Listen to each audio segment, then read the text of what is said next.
కన్య రాశి వారికి శని, గురు ప్రభావంతో ఊహించని లాభాలు. తెలుగు పంచాంగం ప్రకారం శ్రీ విశ్వావసు నామ సంవత్సరంలో కన్య రాశి వారికి ఎలాంటి ఫలితాలు రానున్నాయి? ఆదాయం, ఆరోగ్యం, కుటుంబం, కెరీర్, విద్య, వివాహపరంగా ఎలా ఉంటుందనే పూర్తి వివరాలను ఇప్పుడు తెలుసుకుందాం.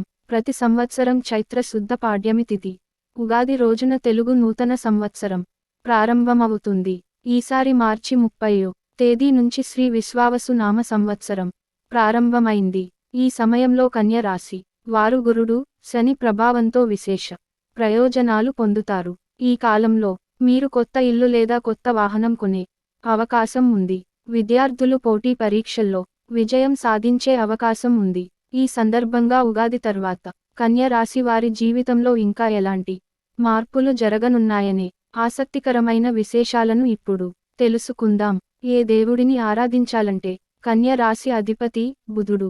రాశి నామ అక్షరాలు తో, ప, పై, పు, స, న, థ, పే, పో.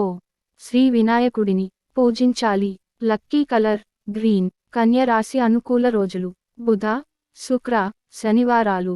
జ్యోతిష్యశాస్త్రం ప్రకారం ఉగాది తర్వాత గురుడు ఈ రాశి నుంచి భాగ్యస్థానంలో సంచారం చేయనున్నాడు. ఈ కారణంగా వీరికి ఆకస్మిక ధనలాభం కలగొచ్చు.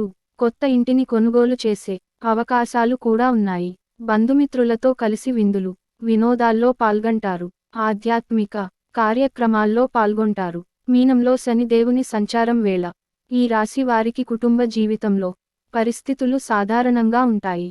అయితే ఆర్థిక పరమైన విషయాల్లో జాగ్రత్తగా ఉండాలి. రాహువు ప్రభావంతో వ్యాపారులకు స్వల్ప లాభాలొస్తాయి. కేతువు ప్రభావంతో ఆరోగ్యపరంగా కొన్ని సమస్యలు ఎదురవుతాయి. కాబట్టి చాలా జాగ్రత్తగా ఉండాలి. ఆదాయం -14, వ్యయం 02. కన్య రాశి నుంచి సప్తమ స్థానంలో శని, 10వ స్థానంలో గురువు సంచారం చేయడం వల్ల మీ ఆదాయం విపరీతంగా పెరిగే అవకాశం ఉంది. మే 18 తర్వాత ఆర్థిక పరంగా అద్భుత ప్రయోజనాలు కలగనున్నాయి. అంతేకాదు ఈసారి మీరు భారీగా పొదుపు చేయడంలో విజయం సాధిస్తారు. మీ భౌతిక సౌకర్యాల కోసం కూడా ఖర్చు చేస్తారు. సంవత్సరం మధ్యలో గురుడు దశమ స్థానంలో ప్రవేశించాక మీకు మరింత ప్రయోజనాలు కలగనున్నాయి. మీరు కొత్త వాహనం లేదా ఇంటిని కొనుగోలు చేసే అవకాశం ఉంది. రాజపూజ్యం 06, అవమానం 06.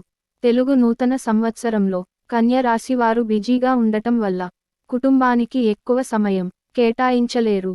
అయితే మీ కుటుంబంలో శాంతి, సంతోష వాతావరణం ఉంటుంది.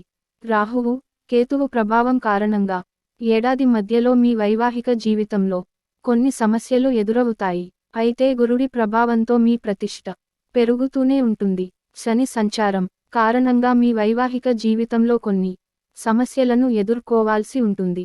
కొత్తగా వివాహమైన వారికి సంతానం కలిగే అవకాశం ఉంది. కెరీర్ పరంగా శ్రీ క్రోధి నామ సంవత్సరంలో కన్య రాశి వారికి కెరీర్ పరంగా సానుకూల ఫలితాలను పొందుతారు. ఈ కాలంలో మీరు పనిలో రాణించేందుకు, కొత్త బాధ్యతలను స్వీకరించేందుకు, నైపుణ్యాలను మెరుగుపరచుకోవడానికి కొత్త అవకాశాలను పొందుతారు. ఈ కాలంలో ఇతరులకు సేవ చేయడానికి అవకాశం వస్తే దాన్ని సద్వినియోగం చేసుకోవాలి. ఉద్యోగులకు కార్యాలయంలో సానుకూల ఫలితాలొచ్చే అవకాశం ఉంది. ఈ కాలంలో కొత్త బాధ్యతలను స్వీకరించేందుకు సమయం అనుకూలంగా ఉంటుంది.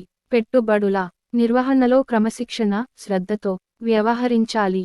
కఠోర శ్రమ, ఏకాగ్రత, పట్టుదలతో కెరీర్ లక్ష్యాలను సాధించి తదుపరి విజయాల స్థాయికి చేరుకునే అవకాశం ఉంది.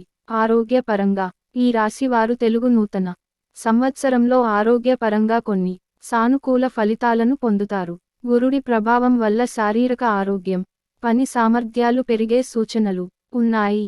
అంతేకాదు రాహువు, కేతువు సంచారంతో మానసికంగా కొంత ఇబ్బంది ఉంటుంది. అయితే సంవత్సరం మధ్యలో ఆరోగ్యం అనుకూలంగా ఉంటుంది. మరోవైపు సప్తమ స్థానంలో సంచారం చేసే శని ప్రభావంతో ఆరోగ్య సమస్యలు రావచ్చు. కాబట్టి చాలా జాగ్రత్తగా ఉండాలి. ప్రేమ జీవితంలో ఈ రాశి వారు కొత్త ఏడాదిలో ప్రేమ జీవితంలో సంతోషంగా గడుపుతారు. గురుడు, శని ప్రభావంతో ప్రేమ వివాహం కోసం ఎదురు చూస్తున్న వారి కోరిక ఈ సంవత్సరం మధ్యలో నెరవేరుతుంది. రాహువు, కేతువుల సంచారంతో కొన్ని సమస్యలు ఎదురయ్యే అవకాశం ఉంది. మరోవైపు వివాహితులు తమ భాగస్వామితో బలమైన భావోద్వేగ సంబంధాలను ఏర్పరచుకోవడానికి మంచి అవకాశాలొస్తాయి. అవివాహితులు వివాహం విషయంలో తొందరపడి నిర్ణయాలు తీసుకోకూడదు. పాటించాల్సిన పరిహారాలు: ఈ రాశి వారు కొత్త ఏడాదిలో ప్రతిరోజు ప్రాణాయామం చేయాలి. ప్రతిరోజు శ్రీ గణేష్ మంత్రాన్ని పఠించాలి. ఉగాది తర్వాత శనివారం నాడు కొబ్బరికాయను తల చుట్టూ 7 సార్లు తిప్పి ప్రవహించే నీటిలో వేయాలి. మీ శక్తి సామర్థ్యం మేరకు పేదలకు సాయం చేయాలి. దుర్గాదేవిని పూజించి సుబ్రహ్మణ్య అష్టకం పఠించాలి. ఇక్కడ అందించిన జ్యోతిష్య సమాచారం, పరిహారాలన్నీ మత విశ్వాసాలపై ఆధారపడి ఉన్నాయి. ఇవి కేవలం ఊహాల ఆధారంగా ఇవ్వబడింది. దీనికి సంబంధించి ఎలాంటి శాస్త్రీయ ఆధారాలు లేవు.